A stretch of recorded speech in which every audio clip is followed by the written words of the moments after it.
At 4:10 on May 31st, 1889, a 16-year-old boy named Victor Heiser was in the hayloft of the barn behind his father's house on Washington Street in Johnstown, Pennsylvania. It had been raining for 2 days. Street water had already risen over the first floors of houses on the low side of the block. His parents were in the house across the yard. Victor heard a sound between a train whistle and a roar. He climbed to the window at the top of the barn and looked up the valley. What he saw was a wall of dark water 40 feet high, moving at 40 miles an hour, with pieces of houses and trees and locomotives on its front edge. He had about 10 seconds. He used the 10 seconds to climb onto the roof of the barn. The wall of water was the contents of Lake Conemaugh, ice which until 14 miles upstream and about 1 hour earlier had been held behind the South Fork Dam. The South Fork Dam had been built in the 1840s and 1850s as part of the state-owned Pennsylvania Mainline Canal System, which was abandoned when the railroads made it obsolete, and which was sold in pieces through the 1850s and 1860s and 1870s to private buyers. In 1879, the abandoned reservoir behind the dam was purchased by a group of Pittsburgh industrialists, among them Andrew Carnegie, Henry Clay Frick, Andrew Mellon, and about 50 other wealthy men, who formed the South Fork Fishing and Hunting Club and converted the site into a summer resort for their families. The club stocked the lake with black bass, built a clubhouse on the shore, and began spending summers there in the 1880s. The dam they had inherited was an earth structure about 72 feet high and 900 feet long, with a stone facing on its downstream side and a clay core. When it was in good condition, it held back about 20 million tons of water in a lake roughly 2 miles long and a mile wide. By the time the club bought it, it was not in good condition. The original discharge pipes that allowed the reservoir level to be controlled had been removed and sold for scrap during one of the earlier private ownerships. The spillway on the side of the dam had been partially blocked with iron screens installed by the club to prevent the base from escaping downstream. The crest of the dam had been lowered by about 2 feet at some point in the 1870s to widen the road that ran across the top, which meant the spillway was no longer cut to its original design elevation. A Pittsburgh engineer who had inspected the dam in 1881 had reported to the club that the lowered crest and the blocked spillway together reduced the margin of safety in a heavy rain, and that the club should reverse both modifications. The club had not done so. The rain that caused the flood started on the afternoon of May 30th, 1889, the day before Memorial Day. It was a slow-moving low-pressure system that had come north out of the lower Mississippi Valley and had stalled over western Pennsylvania when it met a cooler mass of air over the Alleghenies. In the 24 hours between noon on May 30th and noon on May 31st, it dropped between 6 and 10 inches of rain across the watershed that fed Lake Conemaugh, which was by far the wettest single day the region had ever recorded up to that time. The Little Conemaugh and its tributaries came up fast. The level of the lake behind the South Fork Dam, which was normally about 7 feet below the top of the dam crest, was rising at the rate of about a foot an hour on the morning of May 31st. The resident engineer of the club was a 30-year-old man named John Park, Jr., who had graduated from the University of Pennsylvania 4 years earlier and had been hired by the club in 1888 to maintain the dam and the grounds. At 7 o'clock on the morning of May 31st, he rode up to the dam, looked at the water level, saw that it was within 4 feet of the crest and still rising, and decided that the dam was in serious trouble. He ordered a crew of Italian laborers to open the spillway channel by cutting back the soil on its downstream side to give the overflow somewhere to go. He ordered a second crew to cut a secondary overflow channel around the west end of the dam. He rode his horse down the road to the village of South Fork, reached the telegraph office at about 11 in the morning, and sent messages to the dispatchers at the Pennsylvania Railroad stations at Mineral Point and East Conemaugh and Johnstown, warning them that the dam might fail. The messages reached the railroad stations. At Johnstown, the message was delivered to an official who read it, considered it implausible, and filed it. The official had worked at the railroad office for years and had heard similar warnings from South Fork before, and in every previous case, the dam had held. Park rode back to the dam. By noon, the water was within 3 feet of the crest and still rising. By 1 o'clock, it was lapping at the crest. By 2 o'clock, it was overtopping the middle section and cutting a notch in the earth fill where the lowered road crossed it. The notch widened. Park and his men tried to pile sandbags and logs into the notch, but the water was moving too fast and the bags and logs were being swept away. By 3 o'clock, the notch was 50 feet wide and 40 feet deep. At 3:10, the entire section of dam between the notch and the east abutment collapsed into the gap, and 20 million tons of water started moving.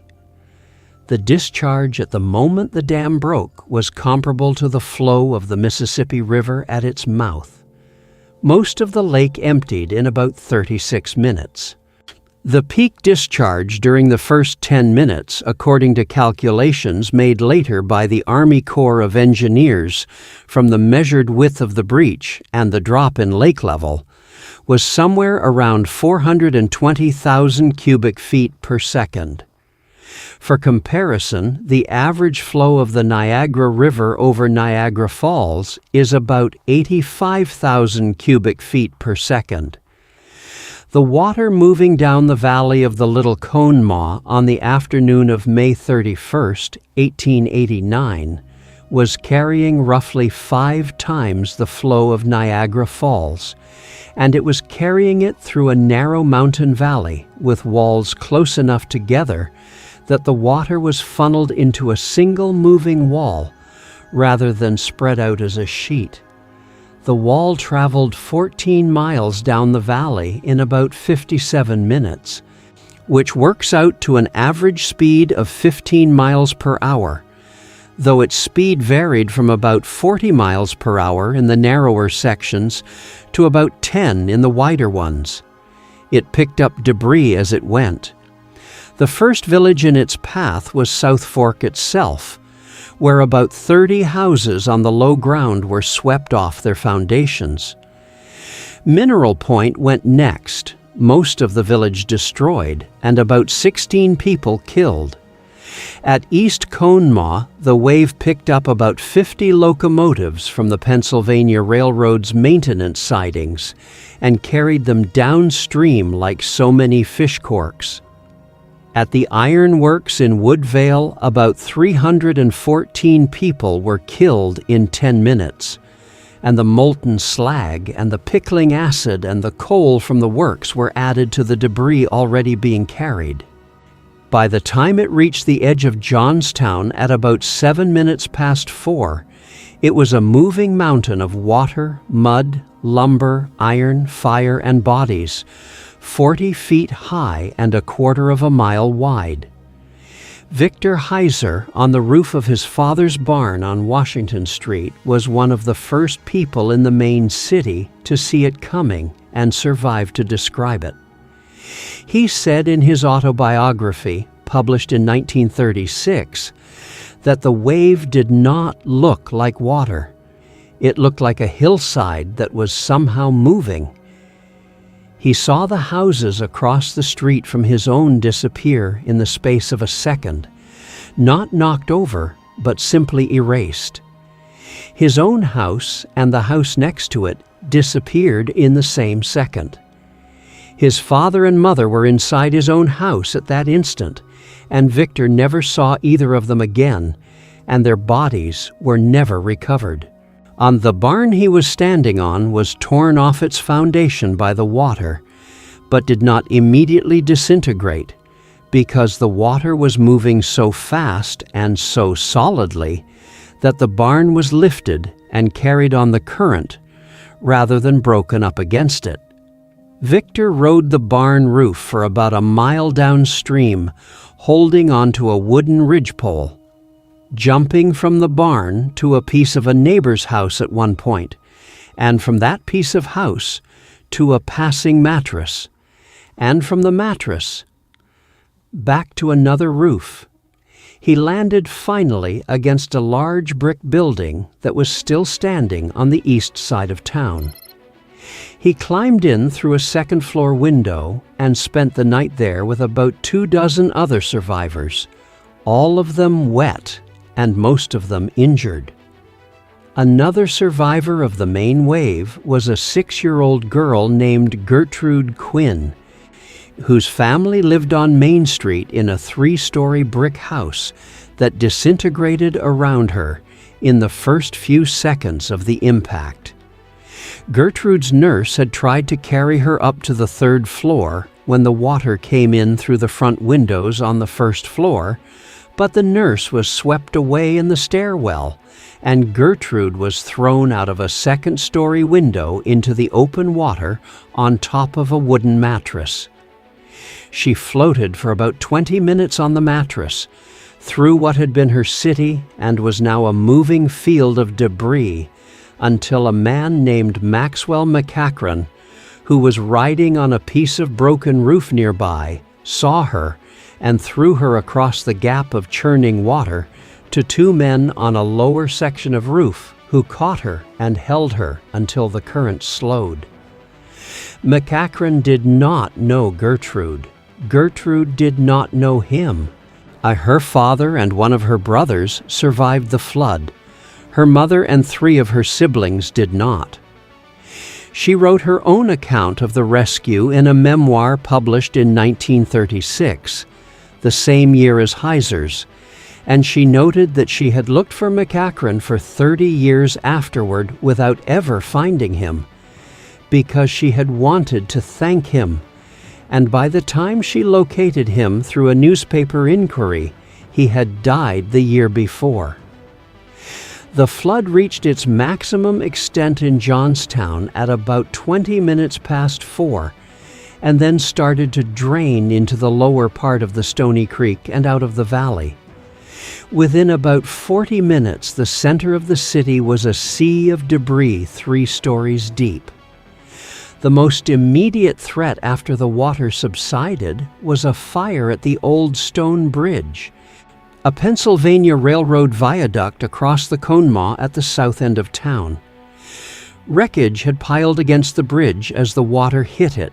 The wreckage had caught fire from the broken stoves and furnaces and kerosene lamps inside the carried houses, and the fire was burning people who were trapped in the debris pile and were still alive. About 80 people died at the old stone bridge fire, most of them by burning, after having survived the initial impact of the wave. The cleanup took months. The most visible single force in the recovery was the American Red Cross, which had been founded 8 years earlier by Clara Barton, and which dispatched Barton herself to Johnstown on June 5th, 5 days after the flood. Barton was 67 years old. She stayed in Johnstown for 5 months, set up tent hospitals and warehouses and distribution centers, coordinated the donations of food and clothing that came in by train from every corner of the country, and did not leave the site until October. It was the first major domestic disaster operation in the Red Cross's history, and the organizational procedures Barton developed in Johnstown, which included block-by-block household surveys and a standardized system for issuing relief supplies against need assessments, became the template for Red Cross operations in American disasters for the next 40 years.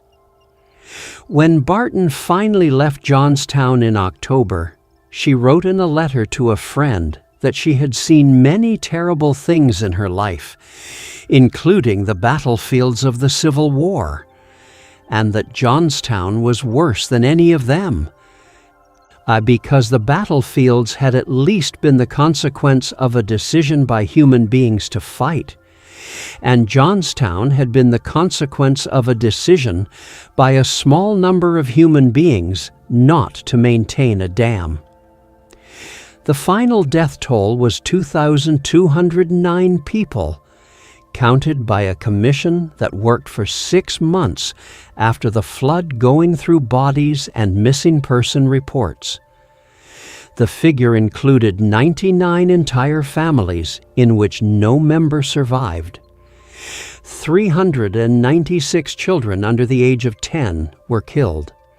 777 victims were never identified and were buried in a mass grave at Grandview Cemetery on the hillside above the ruined city. The cemetery is still there, with rows of white marble stones marked only with a number. Victor Heiser was orphaned by the flood, but he was taken in by an aunt in Johnstown who had survived by being out of town that day, lived with her through his late teens, went to work as a laborer in the reconstruction crews for about a year, saved his wages, enrolled in the Jefferson Medical College in Philadelphia in 1893, graduated in 1897, joined the Marine Hospital Service, and went to work as a public health officer in the Philippines in 1903 at the age of 30. He spent the next 40 years working on tropical disease control in Asia and was involved in the elimination of smallpox in the Philippines, the reduction of cholera in Java, and the establishment of public health systems in a dozen other countries. His autobiography, published in 1936, was a bestseller and was reprinted many times. In the book, he said that the flood had made him into the kind of person who believed that large and preventable disasters were usually the result of small and preventable negligences, and that his whole career in public health had been a continuation of the insight he had acquired on the roof of his father's barn in Johnstown on the afternoon of May 31st, 1889. When he had watched 2,200 of his neighbors drown because a group of wealthy men in Pittsburgh had not bothered to maintain an earth dam they had bought for a fishing club. The physical cleanup of the debris field took almost 2 years. The tangled mass of lumber and iron and furniture piled against the old stone bridge took 6 weeks to burn off and another 3 months to excavate. And when the pile was finally cleared, there were still unrecovered bodies in it, some of them identified by wedding rings or by scraps of clothing that were recognized by surviving relatives. The last body pulled from the wreckage was found in August of 1891, more than 2 years after the flood, in a piece of collapsed foundation near the Cambria Iron Works. The members of the South Fork Fishing and Hunting Club were not held legally responsible for the flood. A civil suit was filed against the club in the months after the disaster by survivors and by the families of victims. The suit went to trial in Pittsburgh. The jury found that the collapse of the dam was an act of God, and the club was not required to pay damages. Carnegie made a private donation toward the reconstruction of Johnstown of several $1,000s. Frick made a smaller donation. Mellon made no recorded donation.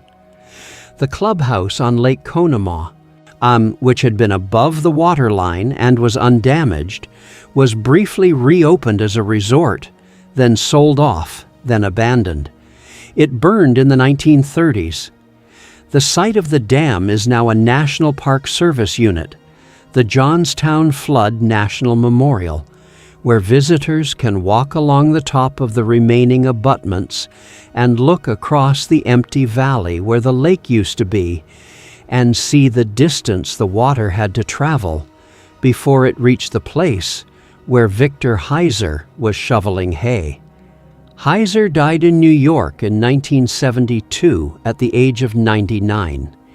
He had outlived every other member of his family by 83 years.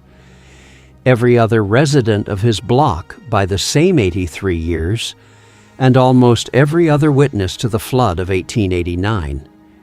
In one of his last published interviews in a medical journal in 1969, that he was asked what he remembered most clearly from the events of May 31st, 1889.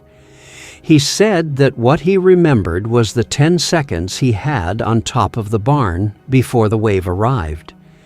He said he had spent those 10 seconds thinking about which part of the roof to grab, and that he had not had time to think about his mother and father in the house across the yard, and that the absence of that thought during the 10 seconds was what had saved his life. Because if he had thought about them, he would have climbed down the ladder to try to reach them, and he would have died in the house. If you want more stories like this one, the full playlist is right here.